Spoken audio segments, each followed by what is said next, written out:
புனித வெள்ளி, புனித வெள்ளி, புனித வெள்ளி. யோவான் அதிகாரம் 18-19. இவற்றை கூறிய பின் இயேசு தம் சீடர்களோடு கெதரோன் என்னும் நீரோடையை கடந்து சென்றார். அங்கே ஒரு தோட்டம் இருந்தது.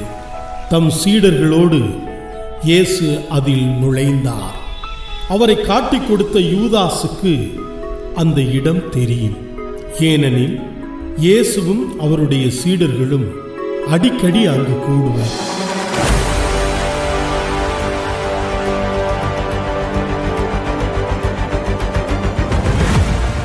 படை பிரிவினரையும் தலைமை குருக்களும் பரிசேயரும் அனுப்பிய காவலர்களையும் கூட்டிக் கொண்டு யூதாசு விளக்குகளோடும் பந்தங்களோடும் படைக்களங்களோடும் அங்கே வந்தார். தமக்கு நிகழப்போகிற அனைத்தையும் இயேசு அறிந்து அவர்கள் முன் சென்று,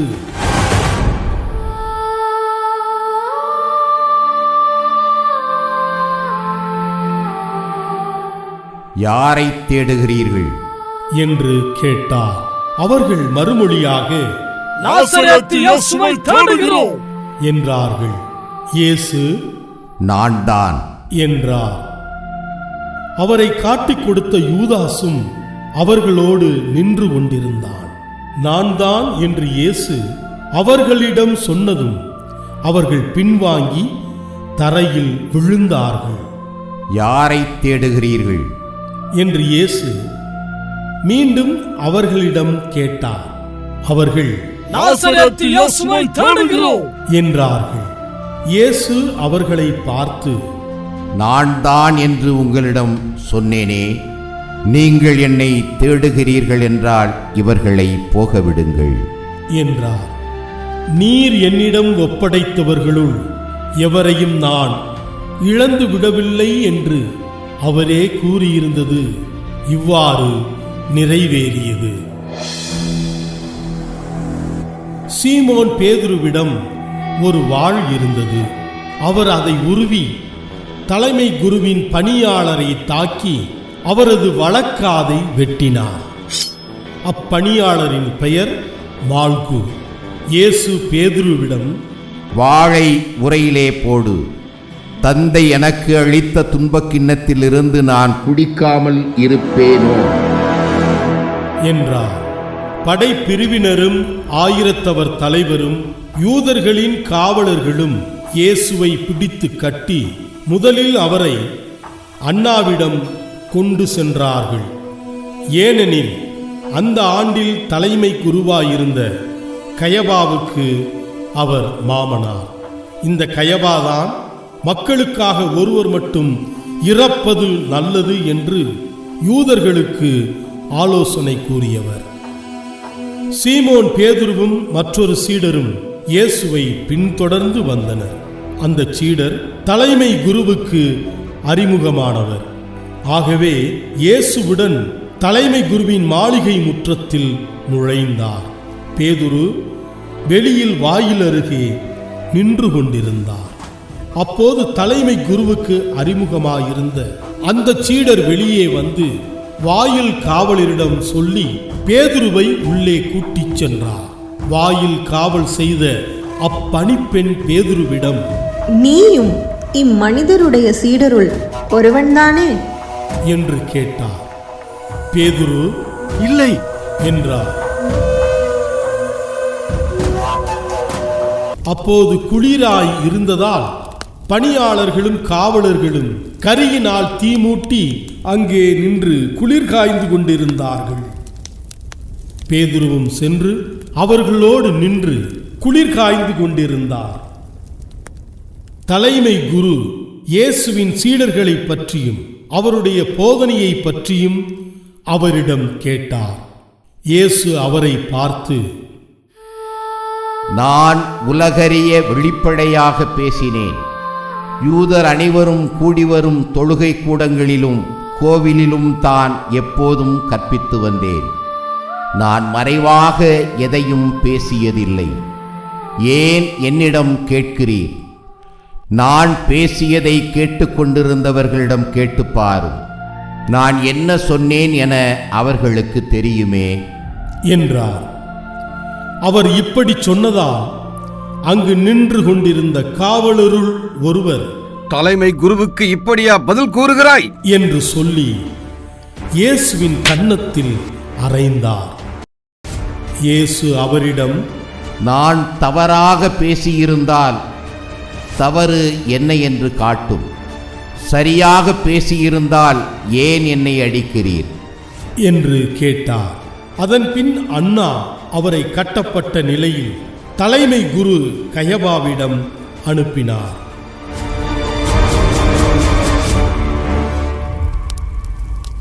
சீமோன் பேதுரு அங்கு நின்று குளிர் காய்ந்து கொண்டிருந்தார். அப்போது அங்கிருந்தவர்கள் அவரிடம், நீயும் அவருடைய சீடர்களுள் ஒருவன் தானே என்று கேட்டனர். அவர், இல்லை என்று மறுதலித்தார். தலைமை குருவின் பணியாளருள் ஒருவர், நான் உன்னை தோட்டத்தில் அவரோடு பார்க்கவில்லையா என்று கேட்டார். பேதுருவால் காது வெட்டப்பட்டவருக்கு இவர் உறவினர். பேதுரு மீண்டும் மறுதலித்தார். உடனே சேவல் கூவிற்று. அதன்பின் அவர்கள் கயபாவிடமிருந்து ஆளுநர் மாளிகைக்கு இயேசுவை கொண்டு சென்றார்கள். அப்போது விடியற்காலம். பாஸ்கா உணவை உண்ணும் முன் தீட்டுப்படாமல் இருக்க ஆளுநர் மாளிகையில் அவர்கள் நுழையவில்லை. எனவே பிலாத்து வெளியே அவர்களிடம் வந்து,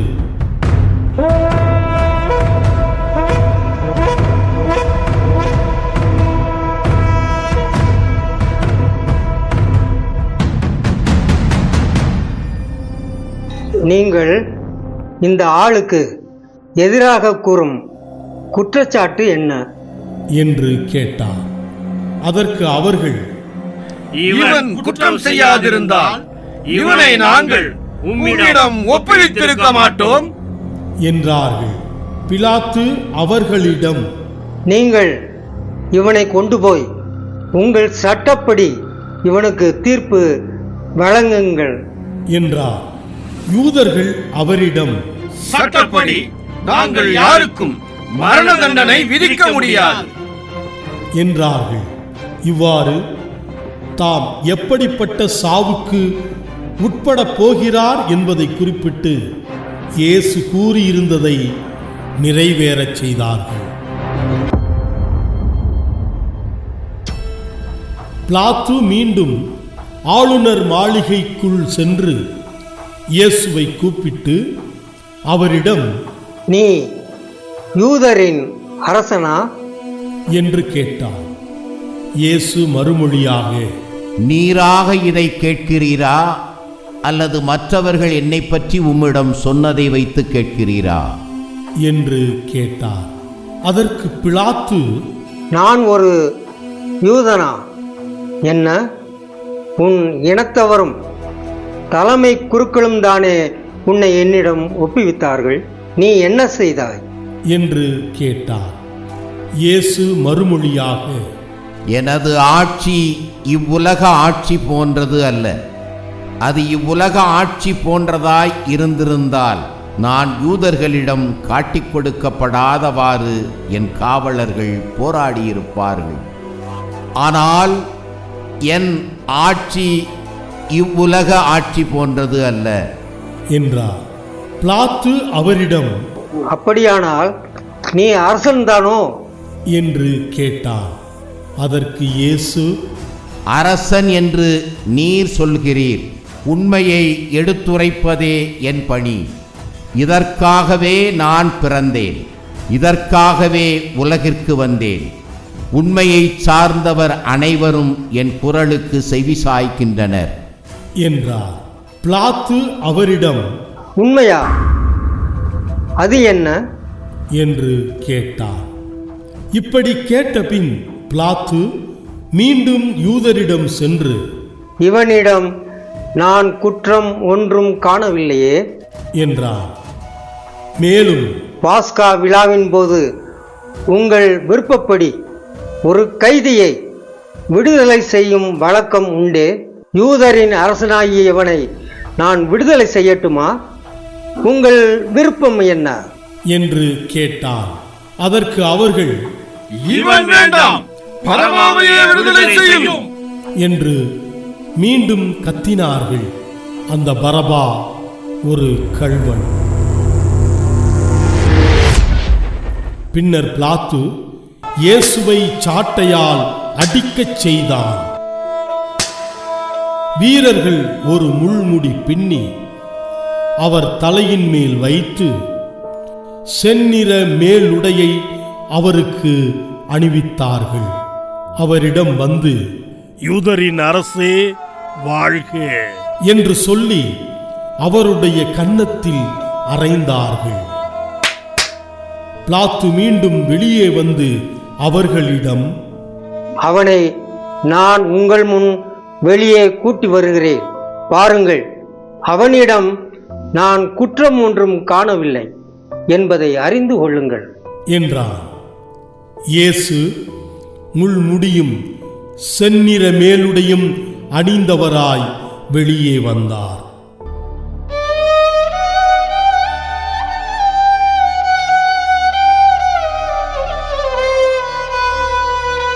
பிலாத்து அவர்களிடம், இதோ மனிதன் என்றார். அவரை கண்டதும் தலைமை குருக்களும் காவலர்களும் சிலுவையில் அறையும், சிலுவையில் அறையும் என்று கத்தினார்கள். பிலாத்து அவர்களிடம், நீங்களே இவனை கொண்டு போய் சிலுவையில் அறையுங்கள்.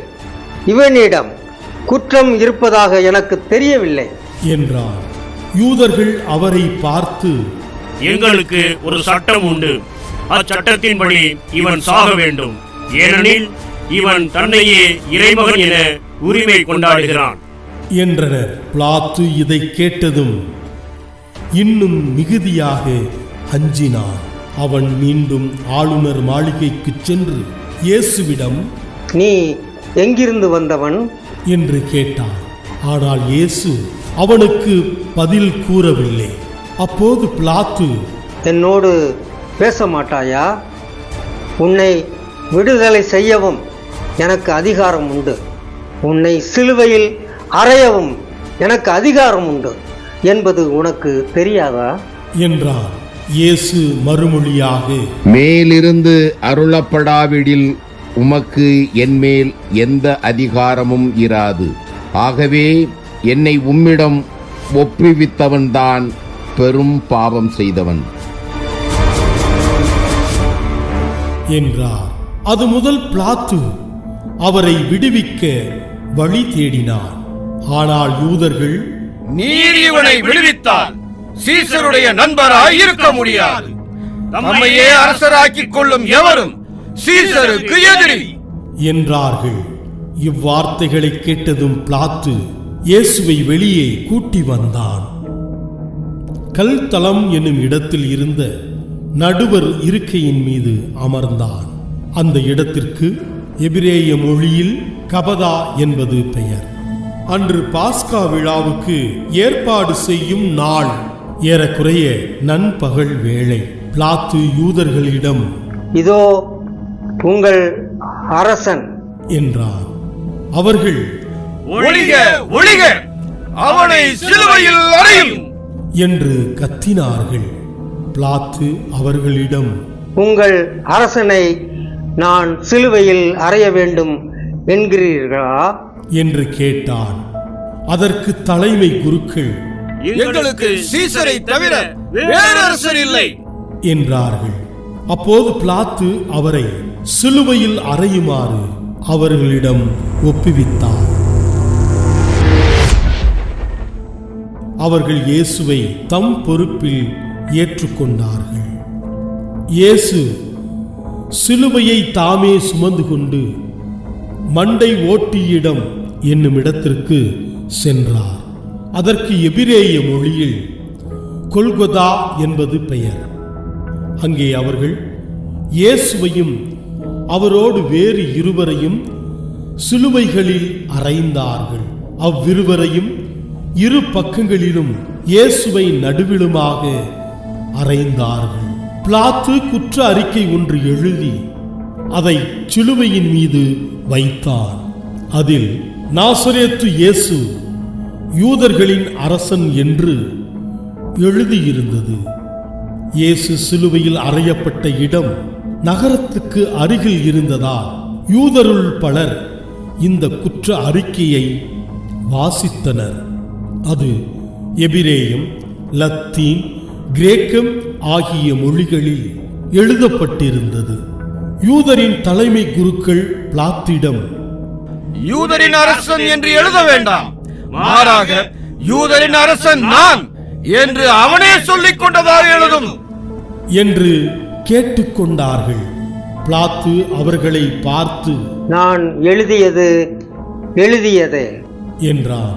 இயேசுவை சிலுவையில் அறைந்த பின் படை வீரர் அவருடைய மேலுடைகளை 4 பாகமாக பிரித்து ஆளுக்கு ஒரு பாகம் எடுத்துக்கொண்டார்கள்.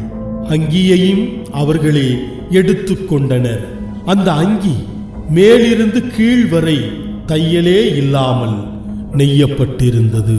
எனவே அவர்கள் ஒருவரை ஒருவர் நோக்கி, அதை கிழிக்க வேண்டாம், அது யாருக்கு கிடைக்கும் என்று பார்க்க சீட்டு குலுக்கி போடுவோம் என்றார்கள். என் ஆடைகளை தங்களுக்குள் பகிர்ந்து என் உடை மீது சீட்டு போட்டார்கள் என்னும் மறைநூல் வாக்கு இவ்வாறு நிறைவேறியது.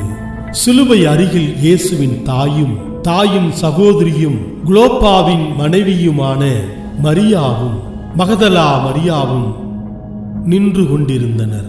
இயேசு தம் தாயையும் அருகில் நின்ற தம் அன்பு சீடரையும் கண்டு தம் தாயிடம்,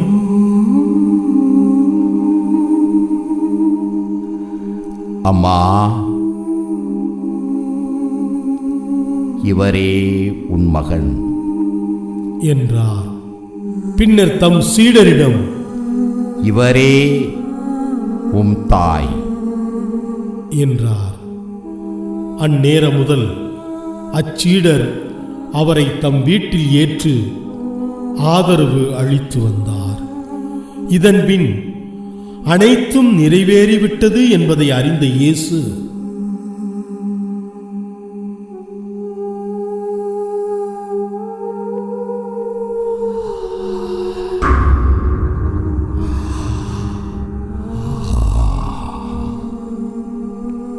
தாகமாயிருக்கிறது என்றார். மறை நூலில் எழுதியுள்ளது நிறைவேறவே இவ்வாறு சொன்னார். அங்கே ஒரு பாத்திரம் நிறைய புளித்த திராட்சை ரசம் இருந்தது. அதில் கடற்பஞ்சை நன்கு தோய்த்து ஈசோப்பு தண்டில் பொருத்தி அதை அவர்கள் அவரது வாயில் வைத்தார்கள். அந்த ரசத்தை குடித்ததும் இயேசு, எல்லாம் நிறைவேறிற்று என்று கூறி தலை சாய்த்து ஆவியை ஒப்படைத்தார்.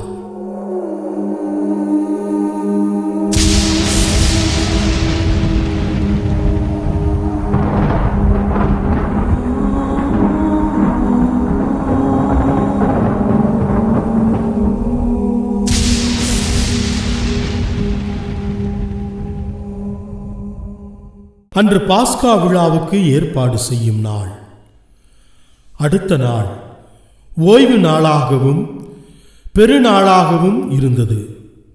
எனவே அன்று சிலுவையில் உடல்கள் தொங்கலாகா என்பதற்காக கால்களை முறித்து சடலங்களை எடுத்து விடுமாறு யூதர்கள் பிலாத்திடம் கேட்டுக்கொண்டார்கள். ஆகவே படை வீரர் வந்து இயேசுவோடு சிலுவையில் அறையப்பட்டிருந்தவருள் ஒருவனுடைய கால்களை முதலில் முறித்தார்கள்.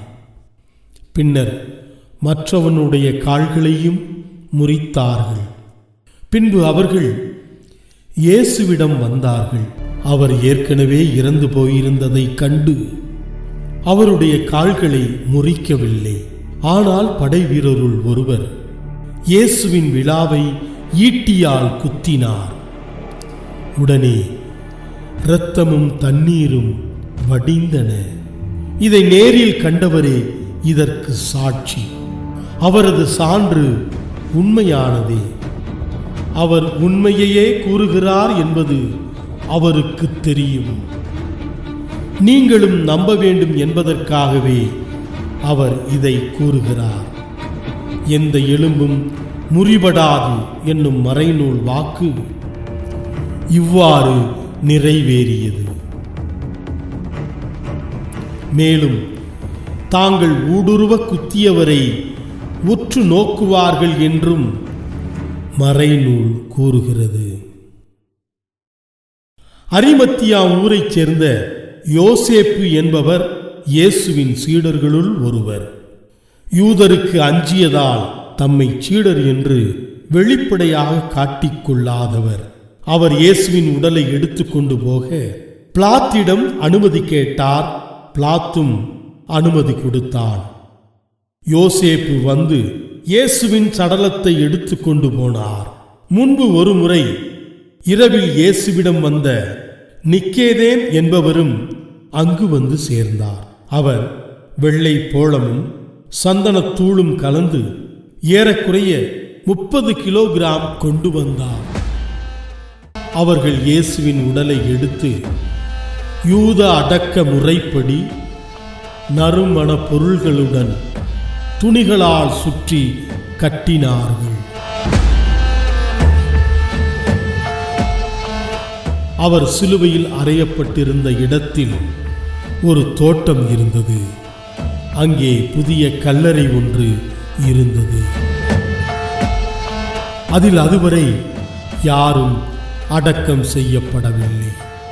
அன்று பாஸ்கா விழாவுக்கு ஆயத்த நாளாய் இருந்ததாலும் அக்கல்லறை அருகில் இருந்ததாலும் அவர்கள் இயேசுவை அதில் அடக்கம் செய்தார்கள்.